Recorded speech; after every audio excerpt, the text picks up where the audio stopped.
Alright guys, we have two teams in lobby. We're just going to go ahead and wait for them to be ready to go, and then we'll get underway into our first match of the day. We'll be watching the round of 128, May is Bay versus Chillout Gaming. The winner will be going on to play against Too Strong and be battling it out in the bottom portion of the bracket. There's quite a bit going on today. Of course, guys, like I said, there are a lot of really high-end teams that are competing today, but at the same time there are a few that are missing, but that is due to the fact that they have already made it through. So basically today is the second day. You're going to see a total of 4 less of the cream of the crop teams not going to be here today, which gives a little bit more room. Actually, no, Rogue didn't make it through. I apologize. It was Reunited. I'm pretty sure they made it through. But as far as it goes, guys, there are a lot of good teams today. There is Overwatch Kings, Melty Esports, of course, Too Strong. I just scrolled past another one, but I know other team is in here. There are quite a few. I'm pretty sure We United is here. I just saw Rogue up there at the top of the bracket. There are quite a few teams here, guys, so this is going to be quite an exciting day. Play of the Game Champs is here. And Creation Esports is all the way down at the bottom bracket in second place. So, hold on one second. Let me go ahead and mute my mic, guys. I gotta talk to the players for a second.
Alright guys, players needed a quick clarification on a rule, so I needed to make sure that I gave them the proper information, and it looks like everyone is ready to go, so we should be getting underway any moment now when we're getting into this first match of the day. I'm going to go ahead and throw it to this menu so I can go ahead and update the information for you guys.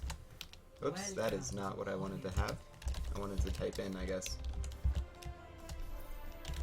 Prepare to attack. Let me update the titles so they look nice and clean on the screen. This is going to be a best of 3, guys, so be ready. And we are going to need to reverse these real quick. May is Bay is going to be on the red team, attacking first here on Hollywood. Chillout Gaming is going to be on the attack. We are going to need this because we are going to be using stopwatch for this event. We are going to be using 1 hero limit, and already back to lobby. So give me a quick second to update this so everything looks more clean, and there we go, guys. We'll be underway into this game. Again, the winner goes on to play Too Strong. Very important match for these teams in that sense, getting a chance to go ahead and play against Too Strong. Yeah, it has to be Dorado. I'm being an idiot. I am being an idiot, yeah. Let me double check this.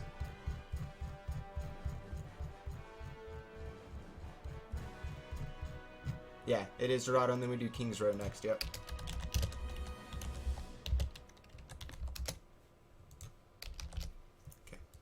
Totally spaced about that. Apologize, guys. Lots of casting been going on. So we will have a pre-scripted starting map for every single round today. It looks like it is going to be slightly different than it was last week. So we are going to have Dorado as our round 28. So every round of 28 game, 128 will start with Dorado. Moving into the round of 64, we'll be starting with Kings Row. For round of 32, we'll be starting with the Gibraltar. And then for today, the last series that will be, the last part of the bracket that we'll be watching, it will be the round of 16, and that'll be Nimbani, and that'll be that. So what happens again, guys, is today we have the round of 128 to the round of 16. All of those games are best of 3s. I'll be watching as many as I can throughout the entirety of the bracket. I'll be bouncing around trying to cover everything I can, as well as Gosu Gamers and ESL_Overwatch is going to be covering matches today. So we have 3 English streams covering as many of the matches as possible to get as much coverage for this as possible. I'd also like to point out, so again, we go to the round of 16 today, and then tomorrow for the for the ESL mainstream, they'll be the only ones going on. There will be 3 best of 5s in a row for the quarterfinals. Winner of all of those goes on to play in the regional finals at the end of the month / beginning of August to compete in the actual LAN. You have to be able to make it through that tournament to be able to make it. So it is going to be quite the gate on talent, and it's going to be taking quite the challenge for the players to be able to make it through not only 1 qualifier but 2. So we are going to get right into the games, guys, and it looks like I should have the titles correct. No, and they switched sides. Of course they switched sides. So we'll go ahead and get to the introductions. We have Chillout Gaming going to be taking the side of the attack first now, as they're going to be going up against May is Bay. We have Anti-Zero going to be picking up a Zarya. We have Snipered going to be picking up the Lucio. We have Armblood going to be picking up the Reinhardt. We have Wage going to be picking up a Mercy. We have Yahtzee going to be picking up a Soldier. And that leaves Scum's going to be picking up the Pharah. Over for the side of the offense, we have Flood, who's going to be picking up a Tracer. We have Chaosis going to be picking up a Diva Unlucky on a Pharah. Hafiz on a Lucio. Snugglepuff going to be on a Mercy, and that leaves Zakhtrak on a Reinhardt. We do have the timer started. We're good to go, guys. Again, this is stopwatch unless both teams full stall, which on payload is pretty much impossible to my understanding. I don't know how you would get a full... I don't know how you get a tie on payload, considering you have to be able to push it to the same point. But if we get a tie on payload somehow, then it will go to a best of 3 on a King of the Hill for that. There's going to be Lucio in the background being an absolute annoyance here to the side of the defense as they're having to deal with that. They're going to have to run away. It looks like Lucio did get shoot off for now, but charge coming out from the offensive Reinhardt. That Shark, he's going to go ahead and take out Anti-Zero off the bat. That's going to be 1 defensive hero down, opening up a decent window here for them, as Snugglepuff is also going to end up going down to Yahtzee. So that's a big kill for the side of the defense, as they do prevent that resurrection from being charged up. Meanwhile, Wage is going to be getting close to his at 75%. Now getting up to 90s, and of course, if you look over at the Soldier, he's getting close to his sights, and the defense getting close to good ultimates. It looks like Scums is going to be able to take out Flood. And with the Tracer down, the flanking threat, one of the damage threats, is down for the side of the offense. Now Snugglepuff actually going to get chased out and taken out by Scums. That's not a good situation for the Mercy. Of course, not being able to charge the ultimate yet at all. Extract going to be able to have his Earth Shatter. But as it stands right now, the team is not in a position to be able to capitalize on it. Defense, again, going to be sitting on good ultimate so far. They do have the sights available. They do have a Barrage coming up. Unlucky, not doing so well on his Flood. Is doing well on his ultimate charge, though. He's getting close to that pulse bomb. It is a very quick charge ultimate, but that's kind of the nature of it, is that it charges very quickly, so you can have a lot of pulse bombs, do a lot of impact, but it does miss if you don't get it close enough to your target. We are going to have a charge coming out, but Yahtzee takes out Chaosis, so that's going to be no Diva Mech coming back out. There's going to be a resurrection, though, for the side of the defense, or offense, as they try to bring up those heroes. We're going to leave the Soldiers. He's going to clean up those 2 heroes in the background, and it looks like Scums in the meanwhile in the hole of Dorado is going to go ahead and just start spamming rockets in the middle of it. We see Armblood picking up a double kill. Extract was able to answer on the Sniper, but that's about it. And so far, with Anti-Zero's kill, Scum's chasing it down. There's going to be pretty much no offense left to get through here on this archway. Just an awkward situation for the offense here, as they are just getting stalled up very hard. I'd like to see a little bit of a hero change here. I'd really like to see them maybe, I guess, maybe switch away from the Tracer. I'm not sure. As Armblood is going to end up taking a Flood with a great Earth Shatter. Looks like it on 3 heroes. Going to charge through. Graviton Surge going to come out onto Hafiz as well, as he gets a Fire Strike through him. Left clicked around and going to end up falling at the end. And there, actually, Chaos is going to be going back in all by himself, though. I don't know if I strictly agree with this. He's going to be down to 13 HP. He's going to be forced out of the mech and going to be fighting up against a Soldier and a Pharah, and that's not the duel you want to take as a Diva in Zero Suit. Unlucky, now going to be taking the same duel himself. He does have a Pocket Mercy, but it's not enough. Snugglepuff not able to keep him alive. Fortunately, too much direct damage, and of course Snugglepuff now on the run himself. 6 HP, barely going to escape. Hafiz is going to end up going down to the Earth Shatter. And we have a very awkward situation for the side of the offense once again, as they are getting stalled up here at the choke point. Again, it's not strictly that I'd like them to see different than the Tracer per se, because we are going to have a Diva ult go out. It's just that they're in a weird situation where they're not getting any kills. We are going to see Chaosis get a good ultimate there, and Extract was able to take out another hero. So with 2 heroes down, maybe they have an opportunity here, 4v6, to get into the archway and maybe get it through it, but at the end of the day, the defense seems to be stalling very well. They seem to have struck fear into the hearts of the offense, which is not a good situation for the offense. They're scared to push up, they're scared to go aggressive. And that's an awkward situation for the offense. You never really want to be in that situation. But they are going to go ahead and switch over from a Widowmaker from that Winston. Doesn't end up getting a kill quite yet. Will go ahead and res after it gets taken out. Now Yahtzee going to be going into the background here with that. Oh, the sight's going to be canceled out by Unlucky's barrage there. That might be a big opportunity for them. They're going to be grabbed on Surge. 2 kills so far from Unlucky. Defense down 2 heroes, but Wage does have the resurrection available, and he hasn't used it yet, though, interestingly enough. And they weren't able to get on the payload, so that will be a hold at that point. The side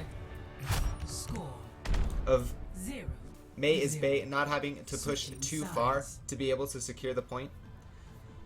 But again, it's just a weird situation where they were going the same way. They were going as a group. They weren't really getting much done. I really would have liked to see a flank come out from them. Like, to be frank, they didn't really use Secret at all. Pharah and Mercy can easily come over here together. There was no symmetric turrets or no static defense to be able to capitalize on preventing that damage to start with. So it was one of those situations where I just honestly feel like they got really choked up here. The soldier was pretty much sitting right here the entire time. Yahtzee.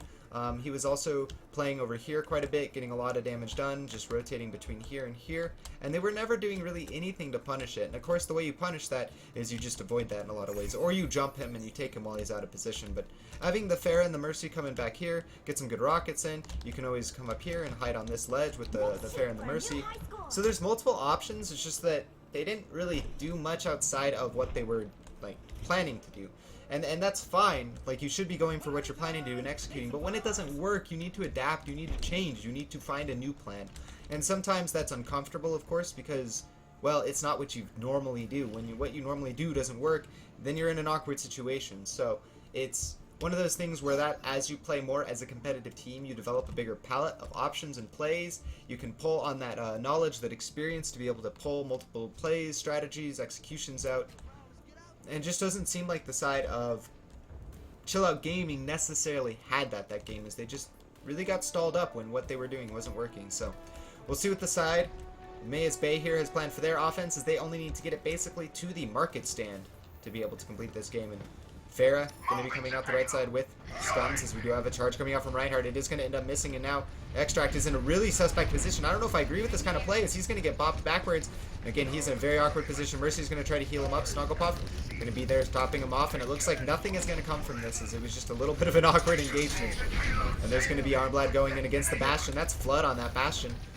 And Genji is a very good answer to that, deflecting away. Of course, so is Scums on that Pharah, as you can just easily throw rockets at it, and that's exactly what's going to happen. Scums and Wage going to be able to get the take out Wage, actually able to take out Flood with his pistol. All three coming together to help out. It looks like this kill feed is just demonstrating right now that Mayas Bay might just be the better team here between the two, as Yahtzee is going to take out Extract. Scums is going to go ahead and clean up Chaos, and pretty much all of the defense is gone, guys. No one on the red team is anywhere near in position to set up. The Bastion may try to get near there in time, but I don't think it's going to happen at the end of the day.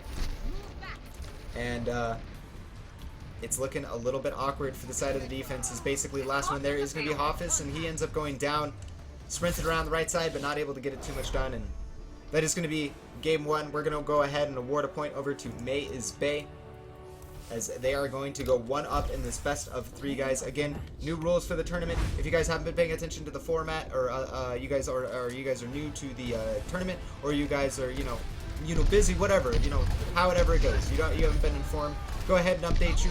Rule set gotten a lot simpler. No longer a point system. Best of 3s, best of 5, same as before, but it's going to be stopwatch system. So you either push it faster than the other team, or you progress farther than the other team. There's really no room for tiebreakers and for ties, and so there won't be any 5-5 best of 5s like there was last week. So it is going to be some very straightforward tournament action today. It also is going to be 1 hero limit today. So for those of you who are very passionate about 1 hero limit being the better viewing pleasure for for both spectators and also playing for the players, then that's what is going to be happening. Personally, for me, I'm still a little bit on the fence about it. I definitely feel like at the end of the day, we shouldn't completely cast away no hero limit. I don't think that it's like, or at least like multiple, like 2 hero limit, I think is an idea, and those kind of things are definitely possibilities.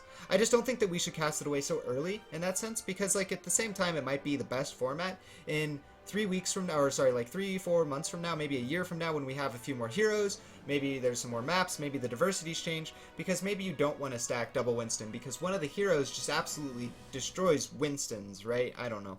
It's one of those situations where there's a lot to be decided. So we'll see how it goes. Loser is going to go ahead and choose the map.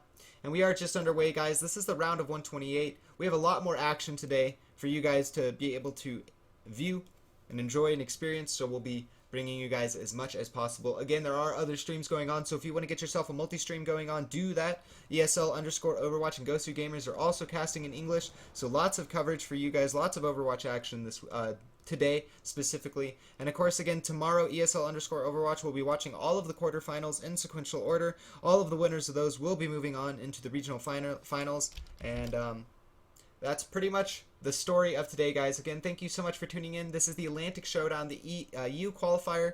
$100,000 land is going to be happening in Gamescom. We're in the qualifier stage, guys. This is just the beginning. And basically a few weeks from now, we'll be watching a $100,000 land for Overwatch. It's going to be awesome. I am super excited. I can't say how excited I really am, as it is amazing to see that this game is already going to have a LAN of that caliber, and that Blizzard is willing to directly sponsor it. Of course, ESL and Blizzard are the ones responsible for getting this together and hosting this and sponsoring it, so thank you so much to both of them. Of course, guys, give them some love. If you aren't already playing Overwatch, or at least enjoying some of the content around it, you should definitely check it out at @PlayOverwatch. And then, of course, ESL Gaming, if you guys are at all interested in getting into competitive gaming, or to start well, I mean, getting into competitive gaming is one way. If you guys are wanting to just look up stats, whatever, more stuff about esports, ESL is a pretty good outlet when it comes to that information. But mainly, if you guys are looking to get into tournaments, play.ESL Gaming is your hub for a lot of the big tournaments for EU. Of course, the Go4 Cup that I've been casting every Sunday, that goes on for ESL. That's awesome. So lots of stuff, guys. Definitely stay tuned. Definitely be following. And we'll see how this goes down. May is Bay up 1-0. We'll see if they're able to close out the series 2-0 and go on to play 2 strong, or whether or not the side of Chillout Gaming is able to take us to a Game 3. Of course, I'm a little bit biased as a caster. I always like Game 3s. Kings Row, very standard map in a lot of ways. Again, guys, I like to equate this to literally the dust of CSGO, or the dust of Overwatch, right? It's just the most standard map. The comp teams have played it the most. They know it the most. They know. Sorry, I want to make sure I got the stopwatch correctly. And they want to make sure that everything is correct in that sense. And yeah, so it's a very, very standard map, very clean and simple as far as the teams go with compositions, strategies, ideas. Everyone is pretty much on the same page, and Scums is going to be the one taking out Flood here as he goes down. Rocket's going to be going out here, as there's going to be a fair duel, but it looks like only Scums is going to be the one going against the duel, or going into the duel here, as the other Fair is basically not looking. Extract going to be dueling it up against Yahtzee here. Scums takes out Extract, and now Unlucky going to go down to Scums as he lands the double rockets there, and he is just doing the work right now. We're going to go ahead and switch to his first-person view, as he's going to landing some pretty big direct rockets already onto the Reinhardt, dropping him below half HP. Going to help clean him up, and it looks like Armblad was the one to go ahead and get that kill. Again, more direct rockets going out, not doing too much damage yet, but we'll see if Scums can continue that reign of terror that he was earlier, or if, of course, the offense can shut him down. They really do seem to be favoring this Tracer. Extract going to be on it this time, instead of, I believe it was Flood last time that was on the Tracer. So we are going to have a little bit of a different look here from the offense as far as heroes and roles go. Let's see if this Reinhardt can... Oh! No, not going to block that hook. But the barrier is going to be there to prevent a lot of damage from Flood. Meanwhile, Hoff's taking a lot of damage. Why was he back there? Interesting position from him, as he was caught out all alone in the back of the defense. Not sure how he got back there. There's no Roadhog to hook him. And Scums is going to be getting a double kill so far on this defense. Anti-Zero going to be helping clean up Unlucky. Sorry. Now Scums is going to be helping take out that Roadhog, taking him down to about half HP as he goes behind the corner to take a breather. But that's going to be a barrage over the top of a Graviton Surge. 2 easy kills for Scums. And now he's going to go back and assist on Flood on that Roadhog. And that should be a pretty easy kill onto the Hog. Yahtzee going to be taking out Hafiz during that, as we do have a pretty solid defense, or stalwart defense, coming out again from May is Bay.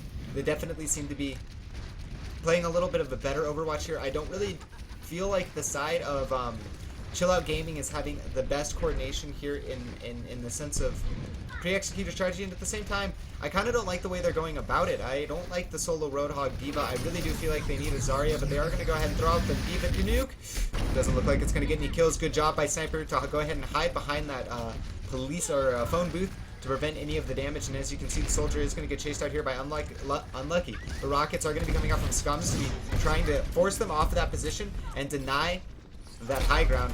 Ooh, that was close to being a very bad situation. Hook going to be coming out from Flood, landing on the Sniper. That's going to be big. He ends up ripping out the whole hog and taking him out, but taking a lot of damage himself and goes down to anti-zero. Meanwhile, Extract is super low. He ends up going down to the Reinhardt, as Chaos is going to be chasing out against the Pharah, taking more damage again from this Reinhardt Armblad, just in the right place at the right time, swinging away, doing so much damage, taking out a Pharah, taking out a D.Va, and now taking out a Junkrat with that solo ultimate, just deciding, no, you're done. You are done. Sit down. This is gonna be some respawn time for you, but Extract gonna be answering finally as he gets a double kill. Armblad and Scum's gonna be going down to his post bomb, but Wage is there with the resurrection to go ahead and stabilize the team. Get the back up in that. Oh, that rocket barrage under the Graviton Surge, getting a total of 3 kills for the team, and now Unlucky in a very awkward position. He's gonna go ahead and throw out his rocket barrage, but he's gonna die for it because he's gonna be sitting there throwing rockets in a still position and gonna be an easy target to go ahead and shoot, and that is going to be pretty much the offense here. They have one good look. If they can't get it going, then it is going to be the defense full holding here. We'll see if they can go ahead and write that story, as they do have one last chance to. Unlucky going to be switching to a Widowmaker in their hour of need here. Getting some big picks here would be massive. Going to go ahead and switch over to the action and check on this D.Va, as D.Va does need to get on the point, stay alive, but it looks like D.Va's taking way too much damage. In fact, Yahtzee's going to take out Huffy, and looks like now the D.Va going to be cleaned up as Yahtzee takes out Chaosis, and now Flood is down as well, and there's pretty much no one in the area for the side of the offense. There's going to be a Winston. Can he get there in time? No. So we are going to have a full hold, and oh wow. The side of May is Bay looking like to be the opponent to go on against Too Strong. Ooh. Gotta feel a little bit for Chillout Gaming there again. They were just kind of get stalled out. They seem to be having a good time about it, but so good on them. Definitely better to be taking this in stride than be taking it as Saltmaster, PJ Salt, whatever you want to say in that respect. But King's Row, again, very fleshed out map. We'll see what the defense is going to be going for here. It looks like a pretty standard setup of Meta's old. In fact, this looks like a very, very common setup at the beginning of launch / towards end of closed beta, when Torbjorn was still decently popular. We do have his Torbjorn coming out. We do have the double, and it's kind of like a mix of actually the post patch too, because so you didn't really, before the nerf to Widowmaker, of course there was no hero limit for a lot of the tournaments, but before the nerf to Widow, before the nerf to McCree, and there was a lot less of the Roadhog. Roadhog just really wasn't popular, of course, because you could just fan him down. You know, fan roll fan, Roadhog's dead, easy ult, and then you just Deadeye wipe the team. But at the same time, after that patch came out, we did see a lot of Roadhog and a lot of Junkrat coming out, and in tandem. And normally they fill the same role, right? Because what you do is you have a barrier burster. You have your Junkrat, you have your Roadhog to spam at that barrier. The right click from Roadhog does 200 damage. The grenades from Junkrat do 120 damage per, and you can just spam down a choke point. And you can prevent the Reinhardt from keeping his barrier at high HP there. But they offer different utilities, one being much more area denial, the other one being much better at getting picks. But before that, you relied on your Widowmaker to get a pick off the bat. You relied on the Torbjorn's positional control with the turret, as well as his armor to boost and ramp up your defense. So it's interesting to see they're combining basically the two logics, but we'll see if it works out for them, as of course it is a little bit in two different schools of thought there, as we are going to have the charge coming out from Yahtzee. Not going to get too much done as he ends up going down to Hafiz. That's going to be the first kill of the match. Unlucky, going to be taking a lot of damage as he ends up going down to Armblad on that Genji. It's basically going to rely on the remaining defending members, as the turret is taking a lot of damage, going to get healed up there, but not fast enough as it ends up going down. And now Armblad is going to be going into the background against the Mercy, but it's going to get turned around on by the Torbjorn, as well as that Roadhog. It's going to make it much harder here to get on to the point, as he's just going to continue to shoot this turret. Those poor Torbjorn trying so hard to get his turret up, but it's never going to happen, and now there's going to be a Dragon Blade out, and that should be the point, guys, as unfortunately, as you can see, the kill feed is just going all to the side of May is Bay. Chillout Gaming not having any members really left on the point. It is just Aspera, but he gets a good kill. Unlucky Maybe he starts the story for them. Maybe he changes the beginning of this game. But so far, it just looks like they're going to get wiped here as they don't have anyone in the area. The closest person is going to be the Mercy. But Snugglepuff is going to have to get the resurrection of his lifetime without dying in the middle of it. And a rocket barrage through the choke point is going to guarantee that happening. And unfortunately, I did forget the stopwatch, guys, but it was a full hold, so it just came down to whether or not the full hold was going to happen. Apologize, though. Thank you for pointing that out. I really appreciate it. I definitely will be trying to cover more teams today, Nacho Bro, so I'll be looking around. I wanted to go ahead and just find a match as soon as possible, so I just went to a random spot in the bracket, picked around a 128. I wasn't sure who was playing, but I will be getting more discriminate about matches going on throughout the rest of the day, guys. But again, I want to say thank you so much for tuning in. Thank you so much for watching. We did just watch May is Bay go through. They will be playing Too Strong. We might just go ahead and watch that game, as of course that game should be happening right after, guys. Where is the score for this? And we want this to be 2 for you guys. And then we are going to go ahead and switch it over to the waiting screen. But again, guys, I want to say thank you so much for tuning in. You are watching the Atlantic Showdown qualifiers for Europe number 2. This is the round of 128 we just watched. May is Bay going to be taking out Chillout Gaming. We should be just going into the round of 64 to be watching the side of Too Strong take out May is Bay. We'll see how those teams fare, and then we'll be bouncing around the bracket, and we will be trying to find more matches. I definitely would like to go ahead and watch some Play of the Game Champ. Definitely would like to watch some other teams, of course, so we'll go ahead and try to find other matches for you guys and get as many as possible. Again, thank you so much for tuning in. I want to give a special shout out to, of course, ESL for hosting the event. Blizzard, thank you so much for sponsoring it. It's awesome that they're already getting involved. If you guys would like to help out and support these two, because they're doing so much for this event, you can go ahead and follow them at ESL Overwatch for ESL, and you can go ahead and follow at Play Overwatch for Blizzard. As well as, if you guys enjoy my casting, you can follow me on Twitter at RaptorZOW. That's the best way to show me support, as well as check out any content or other casting I do, which is all uploaded to my YouTube, which is down below. You guys can click that there, and my Twitter is there as well. But that pretty much does it for me. If you guys have any feedback for the event or for me, you can always say it on Twitter. You can always let me know in chat, and I will try to listen to the best of my ability and give it a fair, honest evaluation so that I can improve as a caster, because of course feedback is the best way to do that. But I'll be getting you guys the next game as soon as possible. If you need any information throughout the event, go ahead and type in !bracket. Mobot will be your friendly Omnic and go ahead and hand you that bracket so you can check out the teams, the results, all that information for yourself. And if you want to go ahead and sign up, that's going to be a good way to get the link to go ahead and go into the portal of the website and access the Atlantic Showdown. There is still 2 more qualifiers after this, guys. So if you're wanting to play, if you have some friends, you want to get into the qualifier, there's always a chance. There's always an opportunity. It's free to sign up, so definitely check that out. Again, thank you so much. I am RaptorZ. This is the ESL Atlantic Showdown EU Qualifier number 2, hosted by ESL, and of course, sponsored by Blizzard. Again, guys, thank you so much for tuning in, and we'll be back with more games in just a little bit.